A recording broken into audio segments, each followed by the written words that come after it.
ciel. Excusez-moi, donc voilà, le Japon du ciel. Ensuite, je vous présenterai la carte, les îles principales et finalement, peut-être les régions.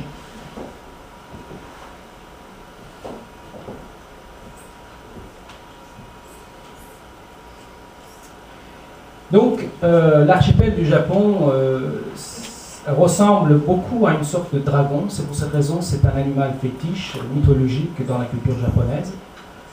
Ce n'est pas pour rien qu'on les compare souvent à des figures de dragons dans ce pays. Vous avez la carte dessinée sur le même modèle vu du ciel. Donc, c'est extrêmement étendu comme superficie, comme pays. Le Japon, l'archipel du Japon est constitué de très nombreuses îles et îlots. Mais il y en a 4 qui sont considérées comme les principales îles japonaises. Hokkaido au nord, Honshu au centre, Shikoku au sud et Kyushu au sud, extrême sud.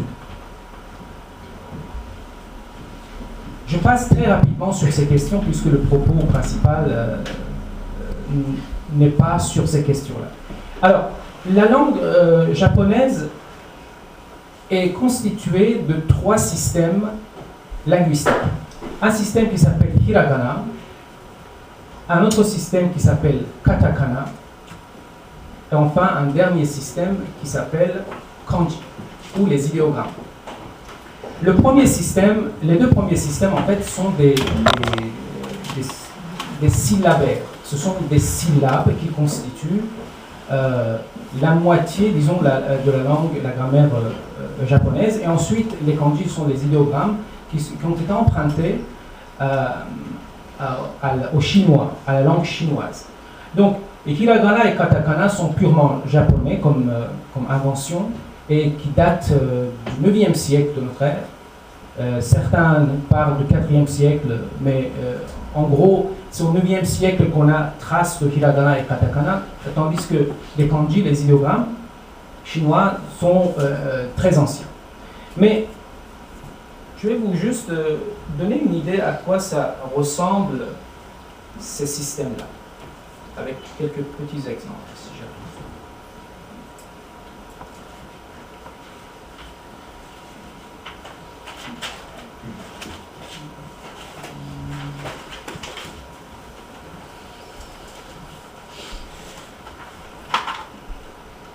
Alors, ce que vous voyez, je ne sais pas si on peut élargir ça. Là-haut, à gauche.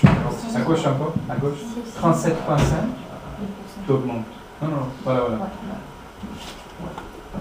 60, c'est bon. Ouais. Donc, là, nous sommes devant la table des hiragana. Vous voyez, chaque caractère présente une sorte de syllabe. À la première ligne, vous voyez A, I, U, E, O, ce sont des voyelles. Et ensuite, vous avez K, Ki, Ku, Ke, Kya, Kyu, des choses comme ça, qui sont, qui sont présentées sous forme de caractères. Donc, chaque caractère de hiragana ou de katakana sont des syllabes, en fait.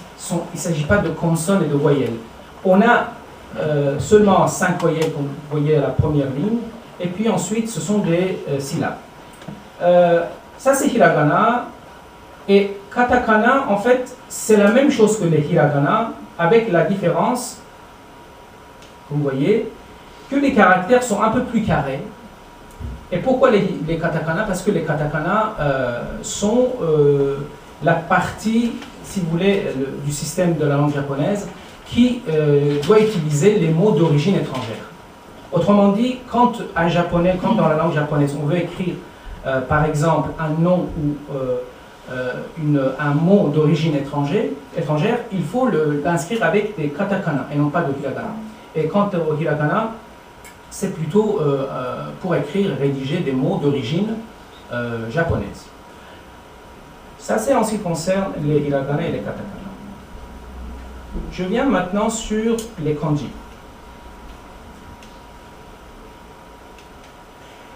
Alors, les kanji sont au nombre, si vous voulez, dans un dictionnaire complet, il y a 50 000 kanji, idéogrammes. Et pour pouvoir être capable de lire un journal, donc il faut pouvoir identifier à peu près 2000 kanji. Et les Japonais qui obtiennent leur diplôme de fin d'études secondaires doivent être capables à peu près de reconnaître 3000 kanji. Or, nous sommes loin de compte parce qu'il y a une sorte d'appauvrissement de l'utilisation des kanji vu leurs difficultés.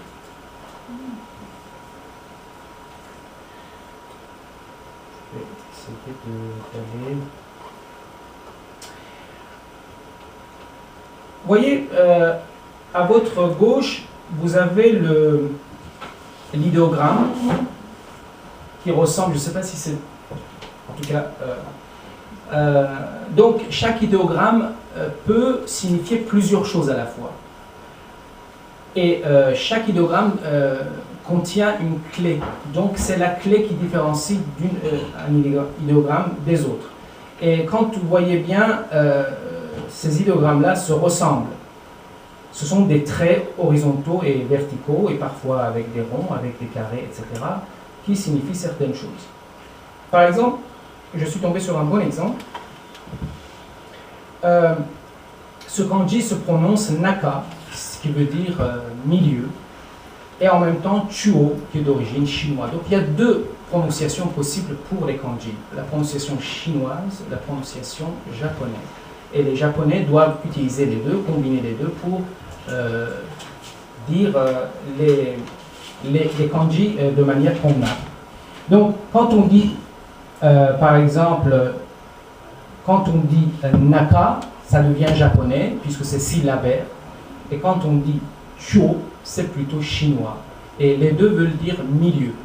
Et quand vous regardez les traits, vous voyez un carré, et puis une sorte de ligne verticale, qui coupe cette espèce de carré en deux. C'est au milieu. Or, il y a évidemment un certain nombre d'études linguistiques qui démontrent que ces kanji sont probablement, ces kanji modernes, sont issus des kanji primitifs, et ces kanji primitifs étaient une sorte de hiéroglyphe qu'on a dans la civilisation égyptienne. Comme le propos de la soirée n'est pas de s'attarder trop sur ces considérations linguistiques, je vais passer immédiatement sur la suite. Alors, si je trouve la suite, par contre, comment faire pour revenir sur ça? Parce que je ne suis pas en bas.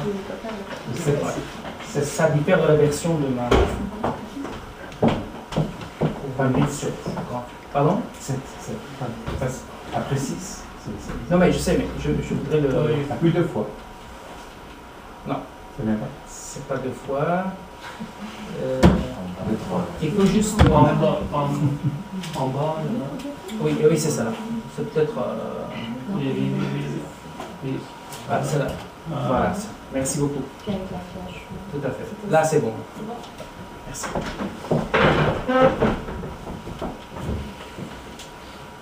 Donc, une fois qu'on a fini la question avec la langue, on vient rapidement sur la religion. Il y a en gros deux religions pratiquées au Japon. Donc, quand je dis pratiquer, c'est bien un grand mot parce que la pratique n'a pas la même signification que pour certaines religions comme le christianisme, l'islam ou d'autres religions. Il y a deux religions qui sont présentes majoritairement, même très majoritairement au Japon. Il y a le bouddhisme, qui est un héritage indien, et puis il y a le shintoïsme. Et dans la chronologie, le shintoïsme était avant le bouddhisme.